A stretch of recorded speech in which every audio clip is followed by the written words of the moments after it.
What's going on, everybody? It's Frito here for Your Overwatch. With Season 12 starting today, we thought it was a good time to check in and do another Best and Worst Heroes video, which shouldn't change too much throughout Season 12, beyond maybe a Torb rework coming down the pipeline, some quality of life changes coming to Reinhardt, but overall, the balance that we have now is what we're probably going to have for quite some time. I'm going to do things a little bit different this time by trying to organize the heroes based on overall strength, but also filing them into place based on how they work in the different types of comps that are in the game. The issue is, a lot of times when you play ranked, everyone sort of fills into a 2-2-2, regardless if it's actually good for the heroes in combination or not, and often that can be a big issue when you're trying to perceive a hero's power. But we'll keep that in our mind and adjust accordingly, but start off with who I think is the queen of the meta right now, Ana. Now granted, she, like many of the other top of the meta picks right now, is a high skill hero, so your results may vary as you go through the ranks, but she's in a very good place right now in that if you have the skills to put in, you'll get the value out. There's a few reasons for this. Hardcore aggressive mobility dives aren't really a thing. I mean, they are somewhat with Wrecking Ball, but that's over to the side. Ana hates it if Winston and D.Va dive in and split off her lines of sight, but she does have the utility to make these skill plays in order to counter characters like Doomfist and Wrecking Ball, who are also very strong. I think over time, though, people's playstyles will adapt and realize that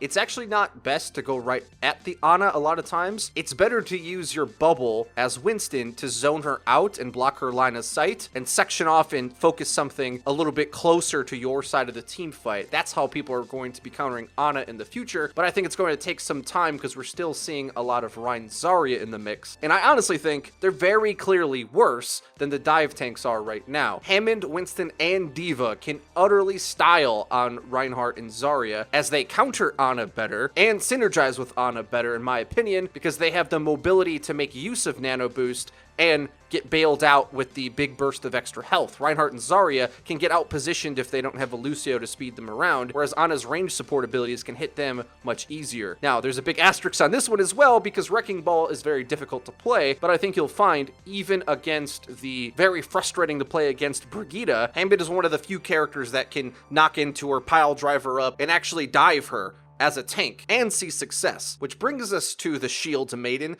Brigitte is frustrating a lot of members of the community, I think, especially in combination with Ana, and those are going to be the top two supports for a while because they fit neatly into the standard low teamwork, low communication style of play that happens in ranked very often. The team can kind of just square up and the back line can take care of itself and the front line does whatever it wants, and everyone just can kind of focus on their own duels. The heal amp from Ana's Bio Nade really helps out Brigitte increase her healing output, and the combination of the two of them makes for one of the most rigorous backlines there is in the game. Not to mention just the shield bash insta-kill combo, but armor pack is devastating when it lands on a squishy target that the enemy is trying to focus. It really screws up all the tempo that you were supposed to gain by using your cooldowns to go attack, let's say, the Ana, and she also has her own utility to mess you up as well. So overall, the two of them I'm going to put at the top tier, but by no means are they uncounterable.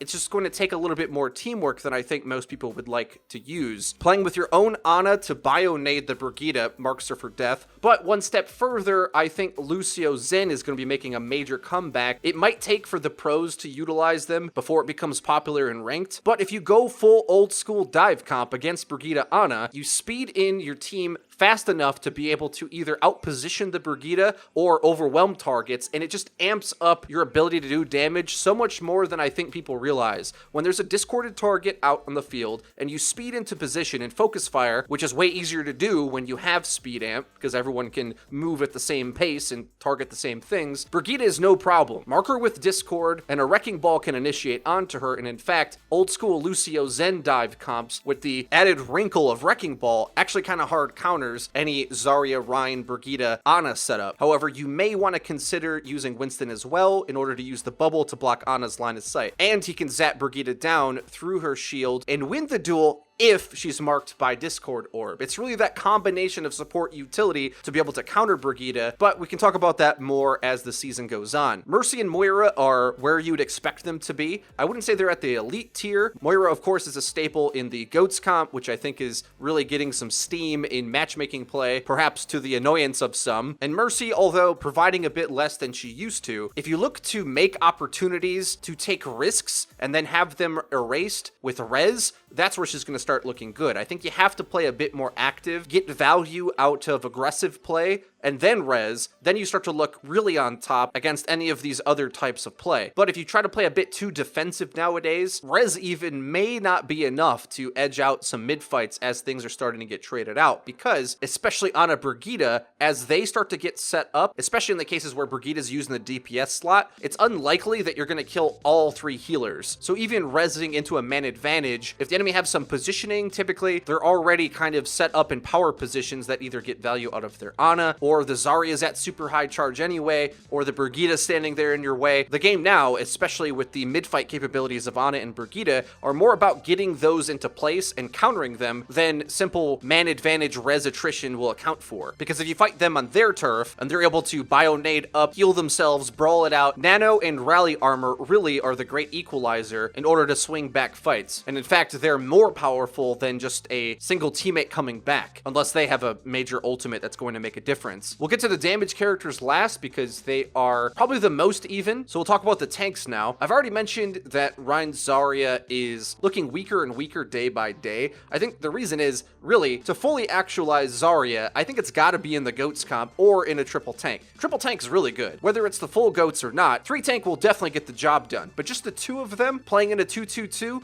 you're far too exploitable to flank angles. Whether it's against a Genji, a Hanzo, Pharah, Sombra, Widowmaker, even Tracer, they all will get a lot of value flanking you, and if your squishy teammates don't win that battle for you, the tanking presence won't get you anywhere, which is the reason why you go to multi-tank in order to forego that problem, because you just put all your players on point and say, come kill us, we're gonna out-heal you, and our Zarya's gonna get 100 charge. Whereas, if they try to go get angles by themselves, if they try to use high ground, or even if they try to go to point with you playing squishy characters, where they just get isolated. So instead, I'd say a majority of the time, you're going to want to take the time to learn the dive tanks and Wrecking Ball if possible. I still don't feel comfortable playing him, and I probably should put a lot more time practicing him because I think he's really good, but if you're not really good at him yet, don't just whip him out in ranked. He's an utter game changer because he actually can bully Rein comps, get enough shielding that he can outlast the GOATS damage, and even if they're not running GOATS, he's able to single out squishies to set up for combos in a way we've never seen him before. D.Va is typically the tank that goes with him for a few reasons, mainly because only she can provide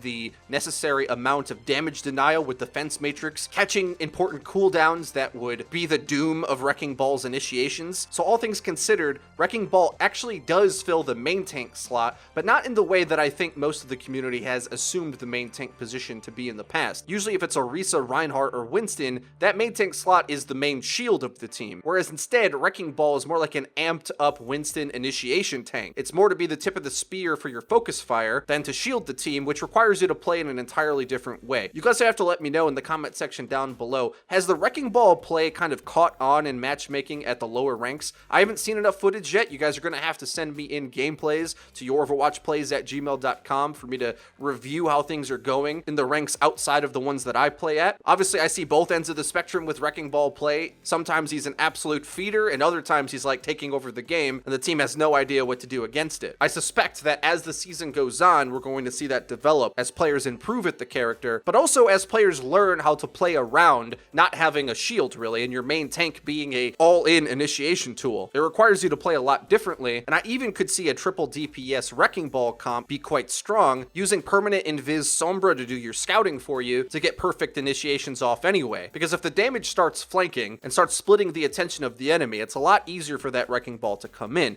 But in any case, they were already doing that with D.Va. I just wonder if you can even increase the lethality of that comp by not running the D.Va and running another damage character, something like Doomfist, Tracer, Sombra, Wrecking Ball, and they all just take different angles, zigzagging across the battlefield, and you actually just blow a hole in the defense, and as long as you get a couple kills and end up having some mobility characters left over, the basic rules of old school dive comp I think just begin to apply. As long as there's no Brigitte, Tracer can go back to hard carrying like she used to back in the day. But let's finish up talking about the tanks. I think Orisa can be quite good in a lot of situations, kind of because of how good she is in a defensive setup, but not in the way that you'd think. I think more so because of how effective Halt is at setting up some of the other characters that are really good right now in comboing with them. That's really where Orisa makes her money. She can manipulate Rein comps, but more importantly, Halt into Pile Driver, Doomfist, Junkrat, Genji, whatever, is a great way to isolate squishies to set up for your team while you're still protecting the backline. Traditionally, I would say Ana and Orisa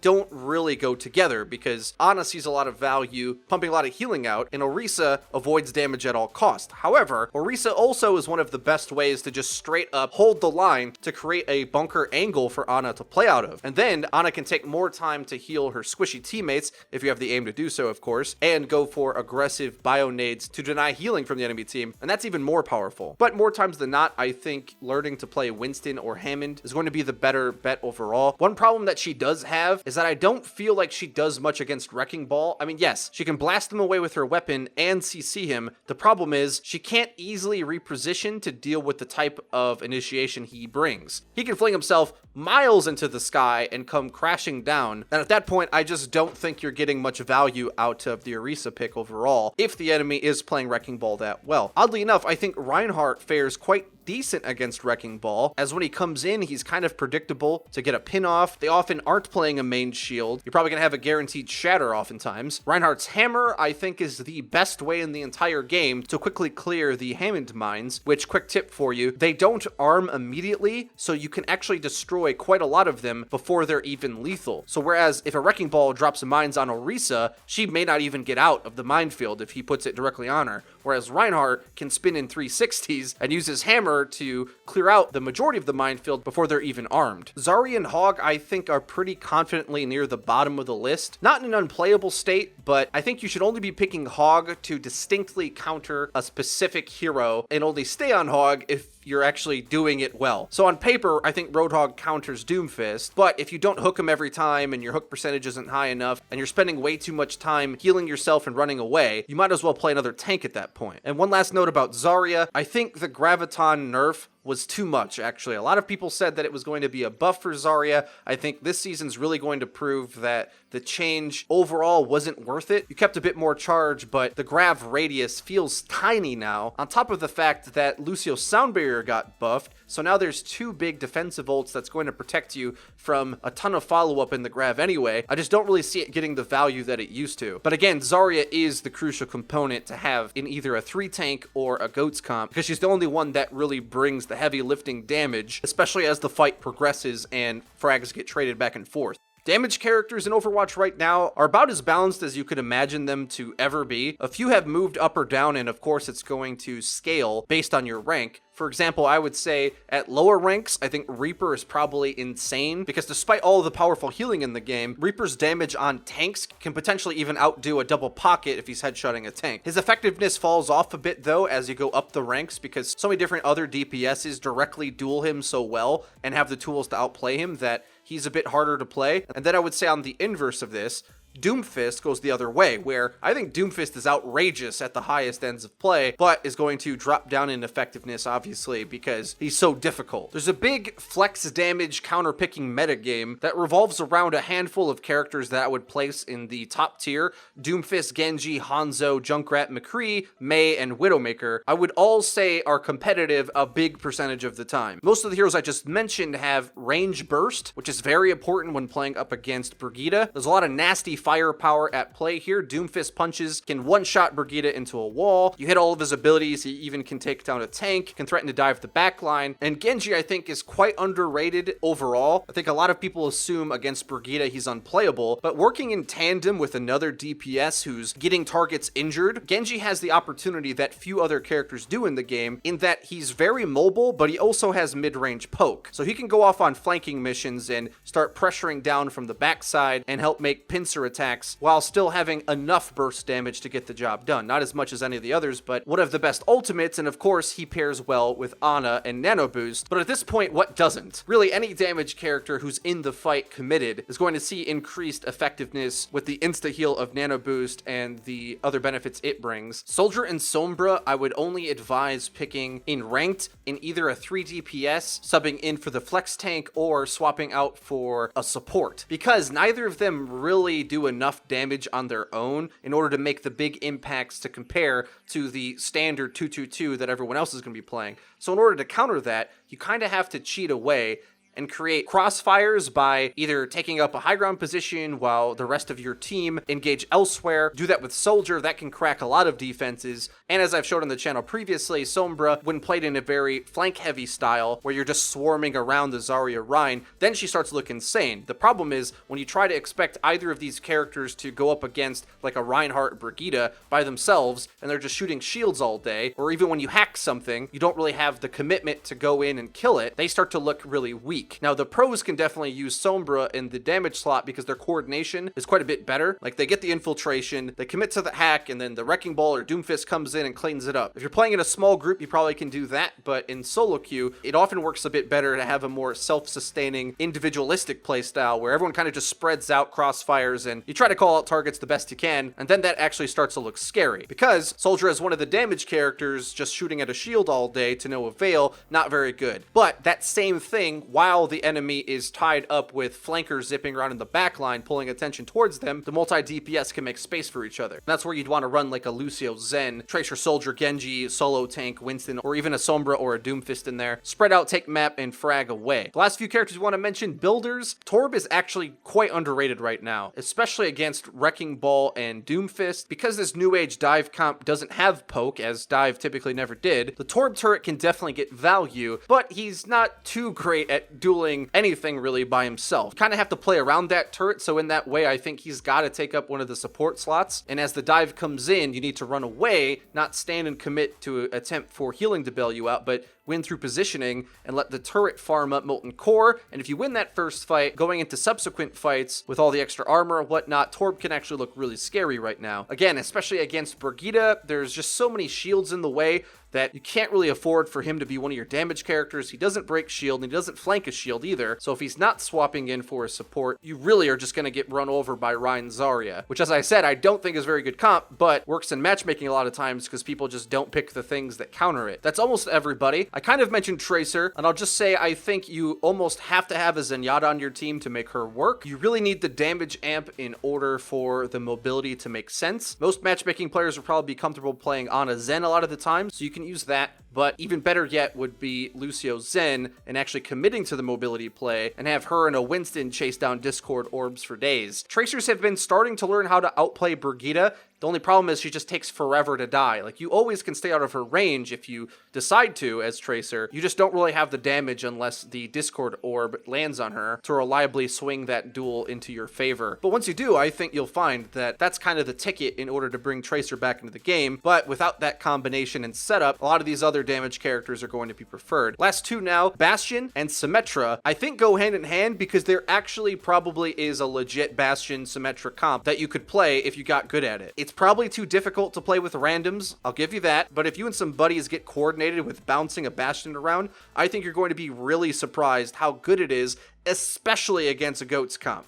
Because think about it, if you can teleport the Bastion to a spot that multi-tank can't get to, Bastion just wins. I mean, even without Sim, Bastion is really good against multi-tank. The only problem is they can just speed amp onto him if he's in a position they can reach and then go kill him. But with the Symmetra in play, you can keep bouncing him to different high ground spots and really be effective. This also works in sort of a new age pirate ship. There's a lot of maps where teams just get stuck in a choke and can't really get out. The best way, of course, usually is to take up positioning and go flank and pull attention away from the choke. But short of doing any of that, Bastion, I think, also can be quite a bunker buster. He's great against Doomfist because he doesn't get knocked around when he engages. Brigitte does absolutely nothing against him. The only issue is there's a bunch of other heroes that they easily can swap to in order to counter your Bastion. But at the very least, if you dedicate to supporting it, I think you can just outvalue any Brigitte play, because it's the only thing in the game really that can quickly punish a Brigitte barrier. It having 600 HP, I mean, think about it, that's an entire Roadhog's health.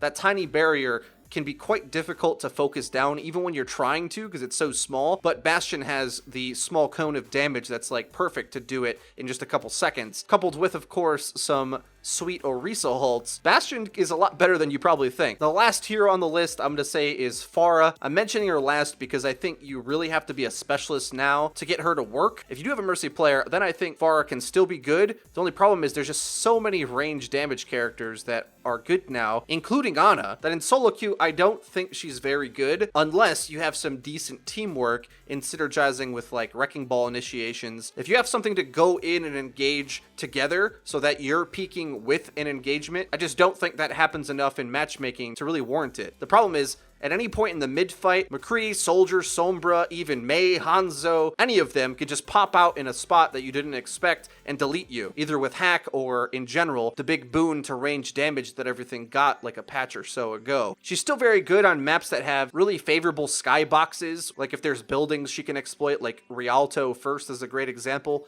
So you can just pop over that and really be a nuisance. But on a lot of other maps, I think without teamwork, she's pretty difficult to play. Guys, that's everything for this Season 12 Best and Worst Heroes video. If you did enjoy it, please be sure to leave it a like. It really does help us out and let us know that you're enjoying the content. If you'd like to have your footage utilized and reviewed in a Your Overwatch video, send in gameplays to youroverwatchplays@gmail.com. We need the video to be high quality, good bitrate. It can't look blurry or framey, but you can send in from any rank, any platform. I just ask that you send in a game that you lost and you weren't sure why, or when you're playing up against something that you typically lose to and you want to see what you should do to overcome that thing, be it a map, a hero, team comp, whatever. Everybody, good luck in Season 12. I hope you enjoy the meta. I sure have been. I'm excited to hop back in myself. That's going to be it for me. I've been Frito for Your Overwatch. I'll see you guys next time.